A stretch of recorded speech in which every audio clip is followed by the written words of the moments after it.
Well, I've pretty much got the rear of the interior back to normal. The front's ready for carpet, but before I do, I need to take out both these seats, which I redid the leather on, and I added heat to them, but the driver's side one quit working for some reason. So we're gonna pull that, and I'm gonna reinstall a kit and actually figure out what is wrong with it too. So yeah, let me pull these seats out here.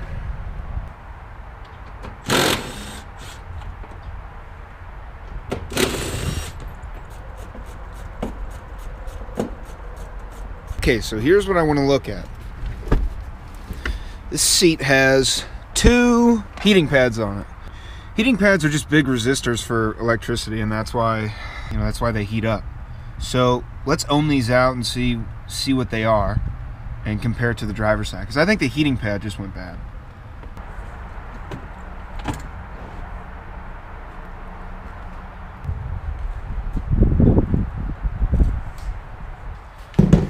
Okay.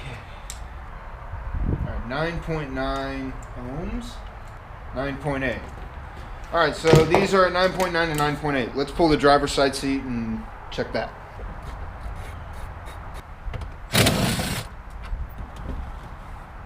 Hey, gun.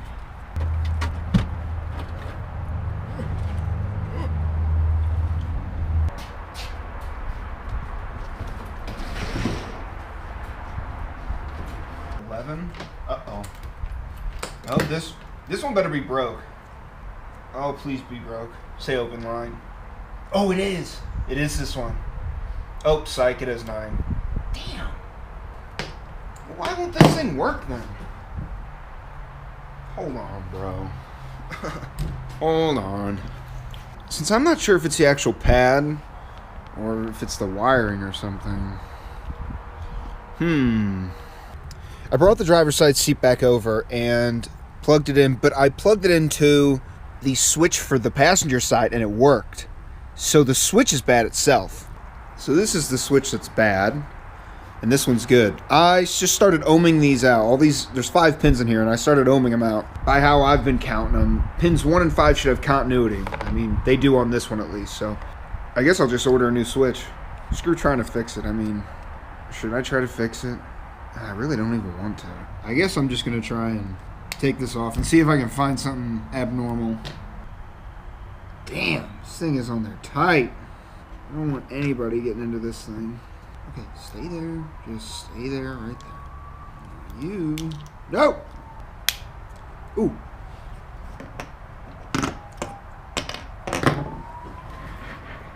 Hey, look, a loose part. Look at this. This part used to go on here. Okay, maybe this is the problem.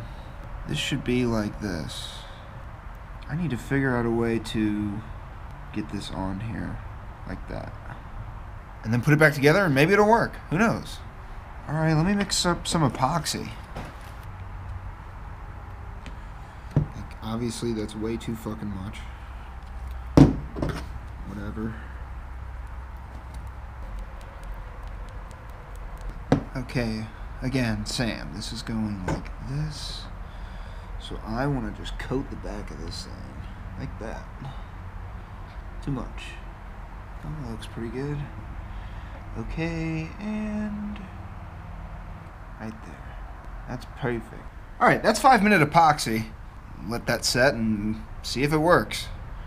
Well, I think my part is hard enough. I think it's on there good enough. So, oop, geez. This goes here. This goes down. Just like that. Okay.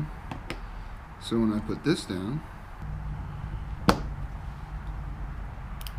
Okay, there it goes. That looks good. Let's see if I get continuity between pin 1 and 5.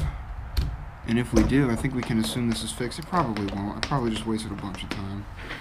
It'd be this guy and this guy. I fixed it! Sweet! Let's go check it. See what happens. Oh, yes, it works. Come on. Aha, it works. Cool, that's fixed. Now it's time to put this carpet in. Alright guys, today I'm changing the serpentine belt on this truck. I'm kidding. That is the belt for our fan motor on this condenser unit. It's a huge fan up there with a huge motor and a big belt connecting the two. Let's go replace it. Now before we go up, obviously I've shut off the power and there's no way that the compressors can start running. So, let's go take a look at what we got. The only difference between this giant thing and the thing you have in your backyard for your AC unit is that this is also a water cooler. So let me just real quick show you this. If you can, there's a bunch of pipes. Those are filled with refrigerant. Water sprays down on them to cool them off, and when that's not enough, the fan kicks on.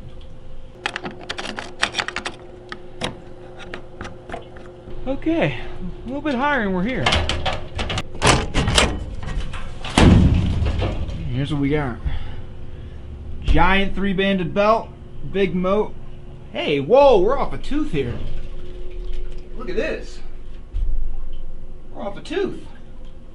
So, and you can tell by looking at it, this belt definitely needs to be replaced. Cracks, parts missing. It's definitely time. So to take this off, it's really simple. We'll just loosen the tension on these. Look at that! Wow, that's not good. I gotta loose. That one's alright. Well, yeah, anyway, I'll loosen this, bring it in. We'll get some tension off of that and we can take it off.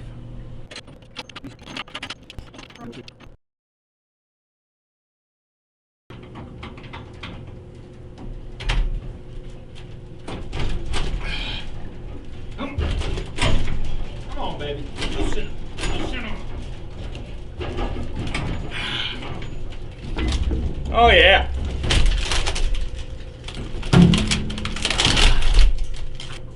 That's up.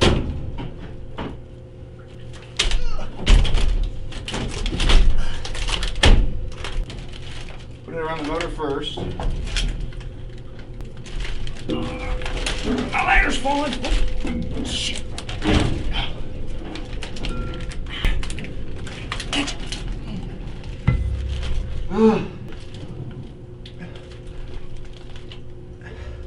Let's tighten up this slack. If you're wondering what these even are, I mean, there's your pipe. So water, there's a spray nozzle too, actually. I don't know if you can see that on camera, but right there's a spray nozzle. When water's spraying on here, that's great, but when this fan starts going, it is powerful. And to keep water from just flying out of there, that's what these are for. Keep the water in. Okay. That should do it. Nothing but to do but to test it now. Alright. It's got power. Let's go turn the system on.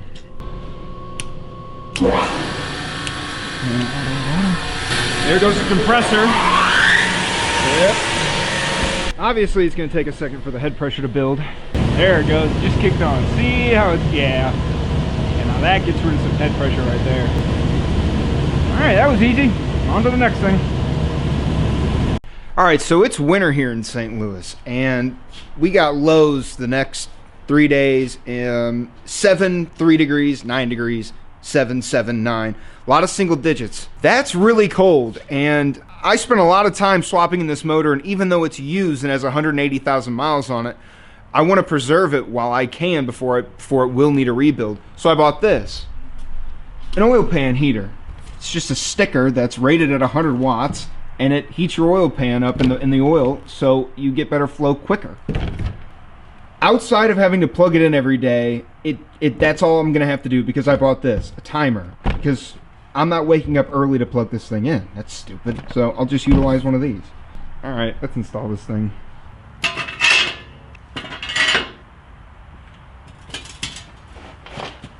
Alright, so my oil pan is really clean because it's brand new. This is an F-body oil pan out of like a '02 Camaro, I think, just to get more clearance. I'm just going to take mineral spirits and then water to it. If you have an original oil pan that's caked, I would almost even take sandpaper to it. You need this thing to be clean before you stick that pad on here. Mineral spirits. Alright, I'll just wipe it down with some water. Speed dry.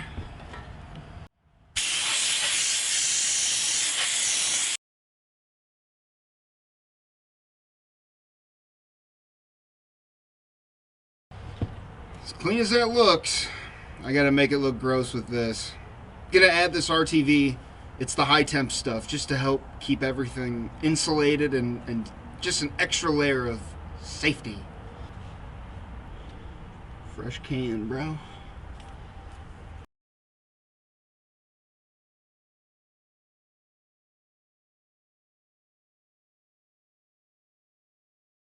Alright, cool. Let's route this wire.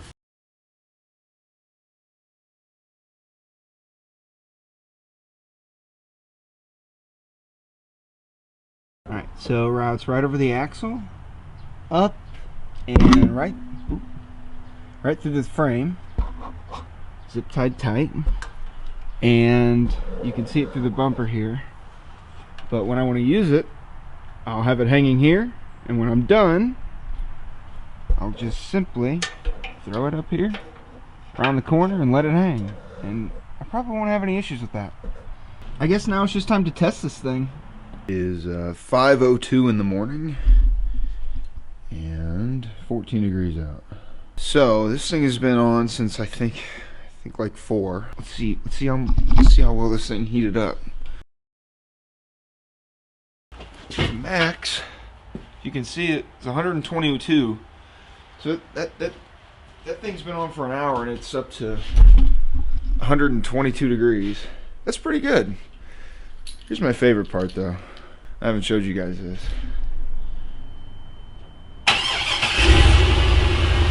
Remote start. It's pretty sweet, huh? Alright, cool. Oh, that's sad, I guess. That looks pretty good. No! No! No! I fixed you once. I'll do it again. Stay tuned.